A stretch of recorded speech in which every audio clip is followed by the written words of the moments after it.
When facing an unexpected shortfall, you have to tap into your reserves.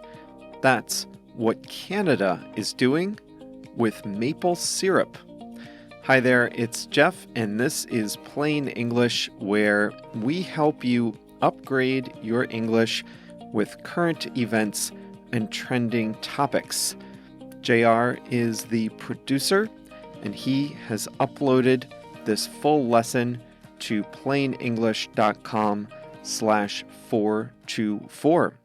Coming up today, many countries maintain a strategic petroleum reserve, a stockpile of oil that they can use in emergencies. But Canada has a strategic reserve of a very Canadian liquid gold. That would be maple syrup. And after a weaker harvest this year, the maple syrup producers decided to tap into their strategic maple syrup reserve. Speaking of tap into, that is our English expression today. And we have a quote of the week. So let's dive in.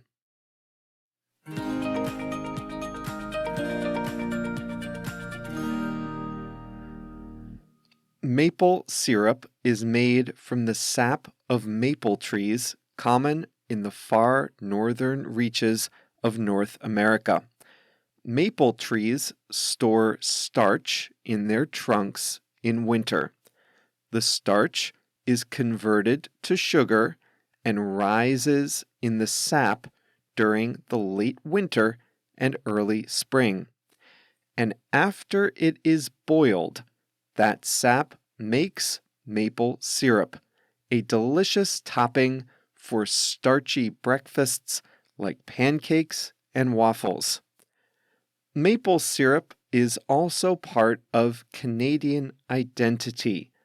The red leaf in the Canadian flag is a maple leaf. Maple syrup is often sold in shops as souvenirs.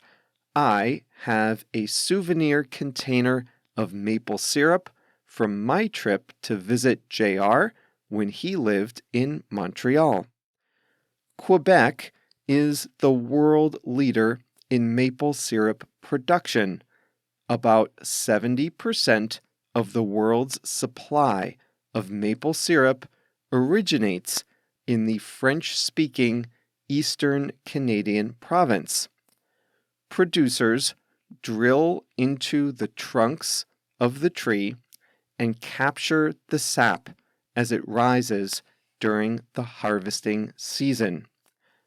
Maple trees can be tapped when they're about 30 to 40 years old, and each tree can handle up to 3 taps without doing damage.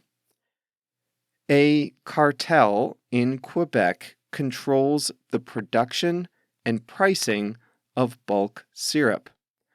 Just as OPEC controls the production of oil, the Quebec maple syrup producers determines how much maple syrup can be produced and sold each year. But as with most things in agriculture, Mother Nature has the final say. The Producers Association can say how many taps can be installed, but it's impossible to say how good the harvest will be in any given year. To produce a good harvest of sap, trees need an alternating pattern of below freezing nights and above freezing days. The harvest season is short, typically only 4 to 8 weeks a year. In some years, production is strong. In other years, it is less strong. Last year's harvest was pretty average. However, both the two preceding years had been very good.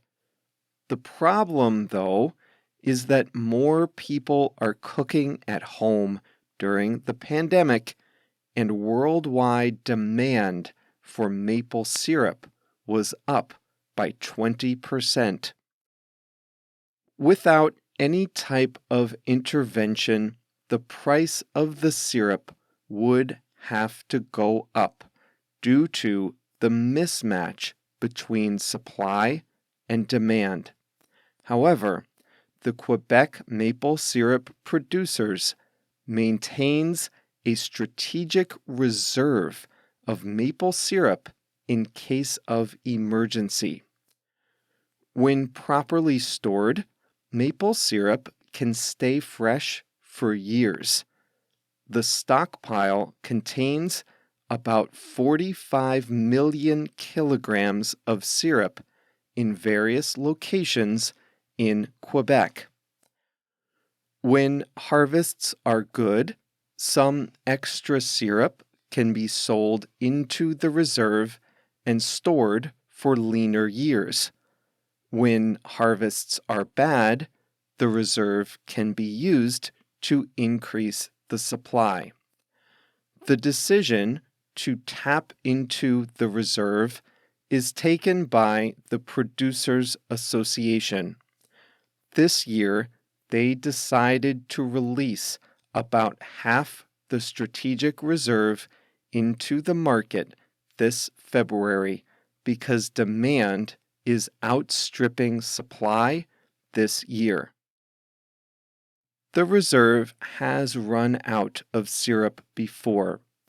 In the mid-2000s, there were several bad years in a row, and the reserve ran dry in 2008. As a result, prices went up, and some places were unable to get maple syrup. In the scheme of things, this type of shortage is not a big disruptor of global commerce.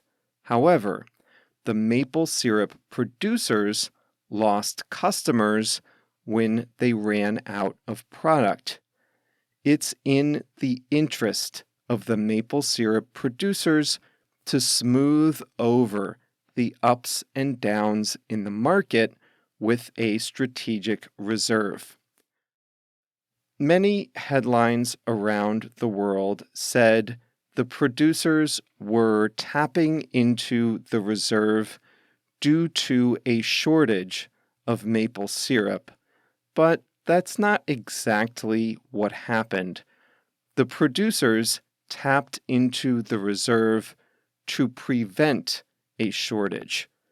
The Producers Association has said that an additional 7 million maple trees will be tapped next year to further protect against future shortages.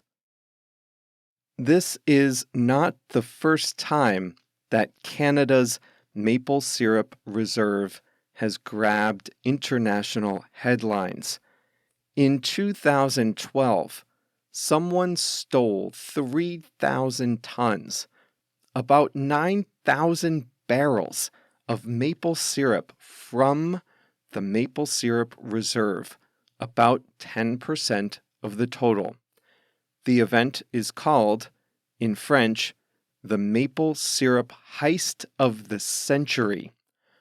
Over 18 million Canadian dollars worth of syrup was stolen out of the reserve over several months. Thieves stole the large storage barrels, took out the syrup, filled the barrels with water, and returned them to the storage facility. 17 men were arrested. The heist, if you're interested, is featured on the Netflix series Dirty Money on episode 5 of season 1.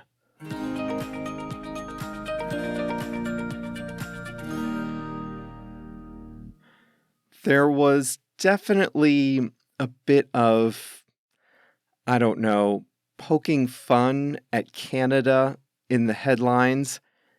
The implication was that big global powers like China and Russia and the United States have strategic reserves of oil and gas that power big economies.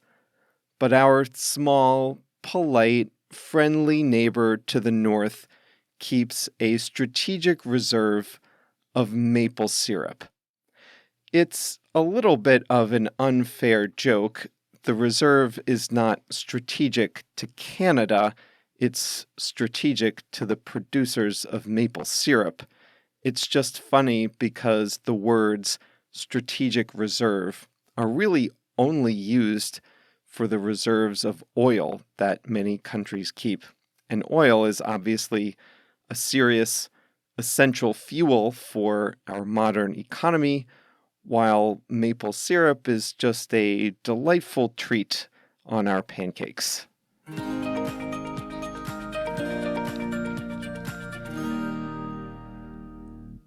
Today's English expression is tap into.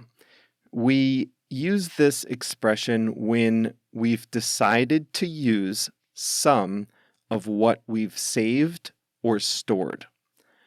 Prices are going up for many things all over the world, but energy prices are really rising, and large countries, including the United States, India, South Korea, and Japan, have all agreed to tap into their strategic oil reserves.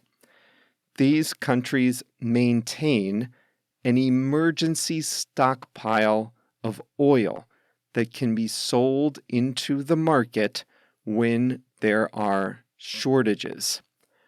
When they use that oil that they have saved up, they tap into the reserves.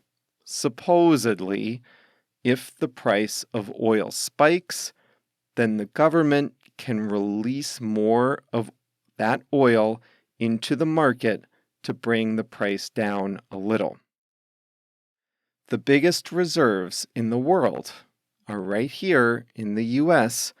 We have saved up in total 31 days worth of consumption.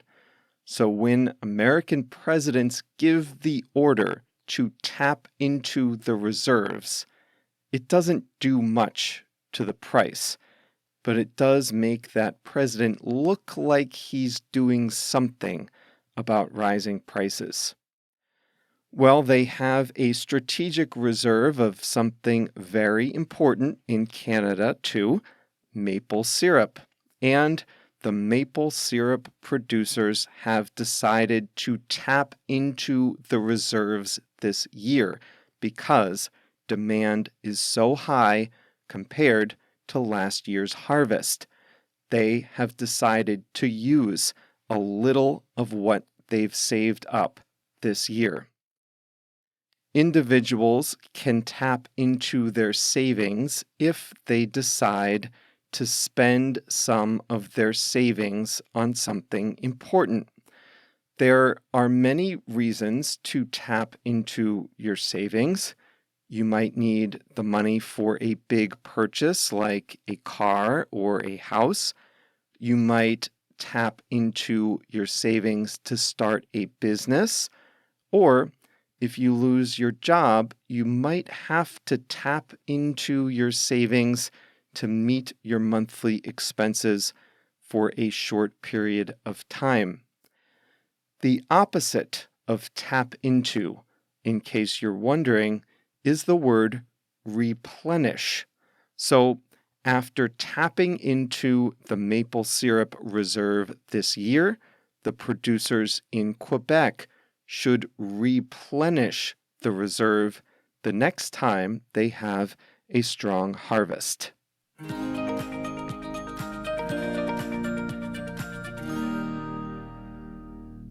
Today's quote of the week is by Simone Weil, a French philosopher.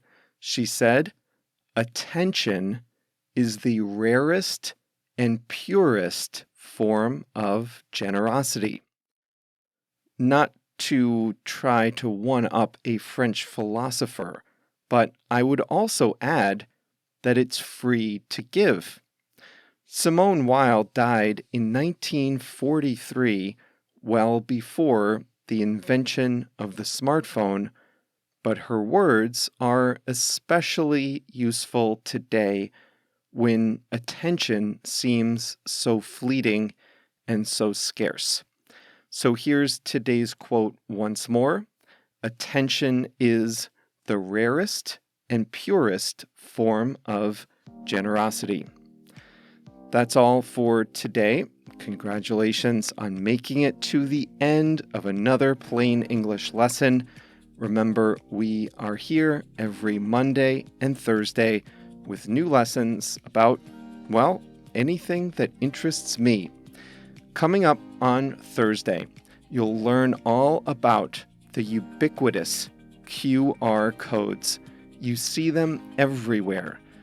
But do you know how they work or where they came from? That's all coming up on Thursday. See you then.